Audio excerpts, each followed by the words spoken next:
Bonjour à toutes et à tous, vous écoutez Cinécast. Salut Thibaut. Salut Guillaume. Cinécast, c'est le podcast qui chaque semaine vous recommande des films à voir au cinéma, en streaming ou VOD. Et de temps en temps, on fait une petite exclue. Un film qui ne sort pas en France. Ou qui sortira dans 3 ans. Oui, voilà, on ne sait pas. Ça sort en ou tout en cas streaming, ou en en Belgique VOD. le 30 octobre. C'est sorti du coup. Midas Men, c'est un biopic musical.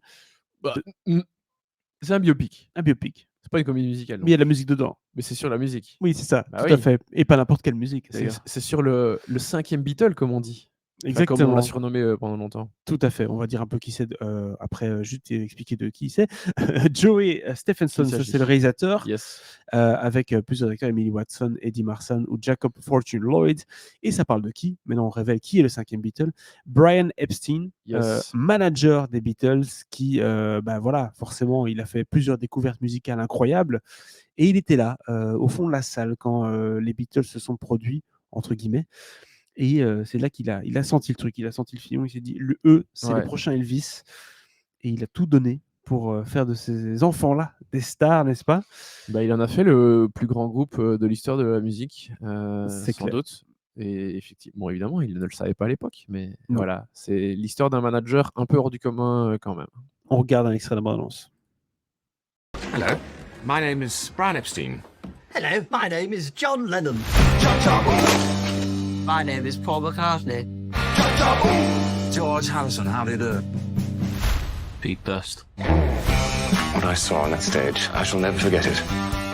I want to represent you, be your manager. Well, you've got no experience, Mr. Bryan. Well, how hard can it be? They're good musicians. I wouldn't touch them with a barge pole. Those boys will be bigger than Elvis. Voilà, ces garçons deviendront plus gros qu'Elvis. Bah oui. Oui, qui l'eût cru, mais c'est arrivé. Alors Thibaut, tu as vu le film, je crois que tu l'as vu à Gand. Oh non, je l'ai vu avant ça. Ah, il était à Gand en tout cas.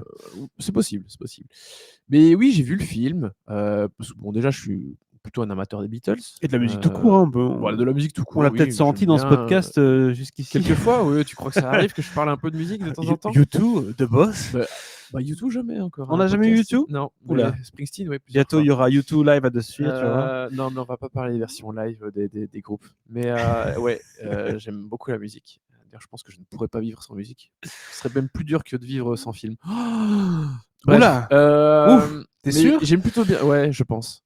Mais j'aime beaucoup les Beatles et j'aime beaucoup Paul McCartney. D'ailleurs, vivement le concert du 5 décembre à Paris. J'y serai. Tu seras.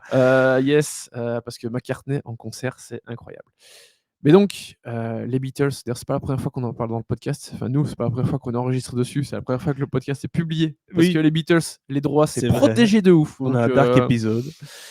On a un épisode qui n'a jamais été publié parce qu'on ne peut pas. Sur Rocha, à mon avis, sur les plateformes de streaming audio, il doit être disponible. Mais donc, ici, l'histoire de Brian Epstein, dans les grandes lignes, je connaissais quand même plutôt l'histoire, l'histoire qu'il est considéré comme le 5e Beatle, parce que c'est lui qui les a découverts, qui en a fait le groupe qu'ils sont devenus, parce que oui, c'était un groupe de jeunes un peu débraillés, qui avaient un peu d'ambition, mais en même temps, pas tant que ça. Et s'ils n'avaient pas ce kick derrière, ils n'auraient jamais percé nulle part.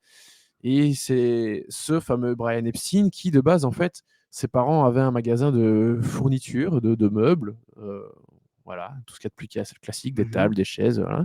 Et puis à un moment, lui, il a voulu... ils avaient une toute petite section avec des disques ou je sais pas quoi. Et puis lui, il a voulu vraiment développer ça et c'est devenu un grand magasin de disques à Liverpool. Et alors tu te dis, ah, c'est facile, Beatles, Liverpool.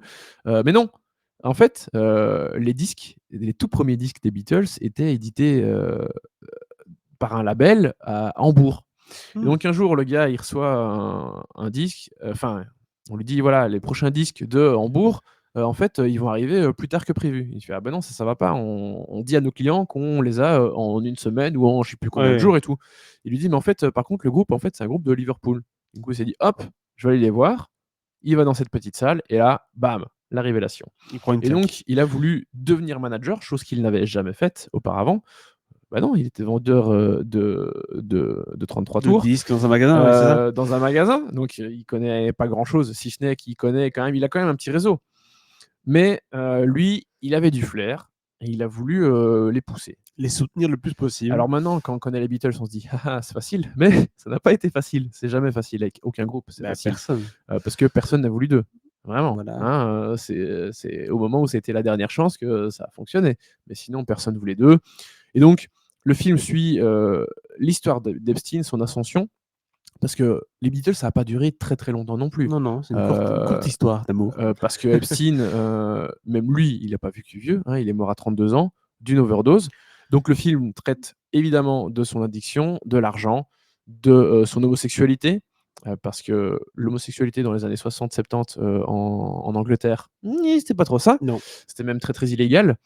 C'était même pas que c'était pas toléré, c'était illégal. Donc d'un point de vue image, quand tu es en train de pousser Oui. le groupe, et au moment où c'est devenu problématique, les Beatles c'était déjà des monstres mondiaux, des tournées incroyables. D'ailleurs, ils en ont vite eu marre de autant tourner. Sur la fin de leur carrière, dans la carrière du groupe, ils ont même quasiment plus tourné. Donc voilà, ils ont eu une carrière incroyable et Brian Epstein en est en grande partie le responsable, avec évidemment aussi l'éditeur, dont le nom m'échappe là, Paul, je sais plus comment, soit. Mais voilà, c'est un biopic relativement classique quand même. Mais en même temps, vu que le gars n'a pas vécu vieux et qu'on suit l'ascension d'un groupe, ben, ça fonctionne bien parce que ça se concentre sur une partie d'une vie et c'est pas Oui. toute la vie de machin. Enfin, Oui. si, c'est toute sa vie, mais C'est hein, pas toute l'histoire des Beatles. Voilà, c'est pas ça toute va être l'histoire des compliqué. Beatles et donc ça fonctionne plutôt bien. Après, donc, je l'ai dit, c'est classique, tant dans sa forme que dans son traitement. Mais comme c'est porté par un très très bon Jacob Fortune Lloyd, Oui. que vous avez pu voir dans Les Trois Mousquetaires, avec Pio Marmaille et tout le Oui, bazar. les trois mousquetaires français, là. Oui, il jouait le duc de Nottingham dans les Ah versions ouais, de ouais, 2023. ok. Il me disait quelque Euh, chose, en effet. Donc voilà, lui, je trouve qu'il a énormément de charisme et donc ça fonctionne très très bien.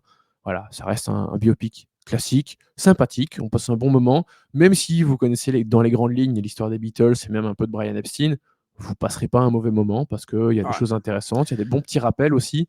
Et puis c'est toujours bien de voir comment un groupe ou une personnalité qui est devenue connue a percé.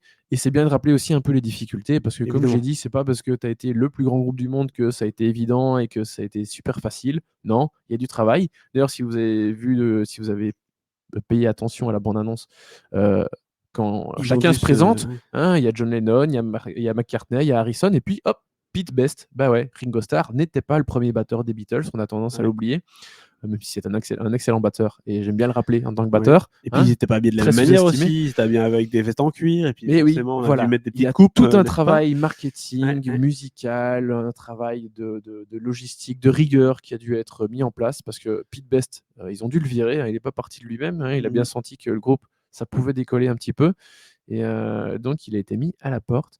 Bref, tout ça, c'est quand même assez intéressant. Si vous aimez les Beatles, Les coulisses. c'est assez sympa à voir. Tout à fait. C'est pas le film de l'année, c'est pas un grand film, mais c'est un bon petit moment, donc c'est un bon petit correct, 2 étoiles pour ce Midasmen. 2 étoiles pour ce Midasmen, du coup, au cinéma dès le 30 octobre en Belgique. Pour la France, il faudra attendre un petit peu, malheureusement. N'hésitez pas à nous dire un peu dans les commentaires ce que vous avez pensé du film, si vous l'avez vu, et si vous avez envie de le voir aussi d'ailleurs. Abonnez-vous au podcast sur la plateforme de votre choix, que ce soit YouTube, Spotify, Apple Podcasts, Deezer. D'ici là, on se dit à la semaine prochaine pour d'autres critiques. Ciao, ciao. Ciao, ciao.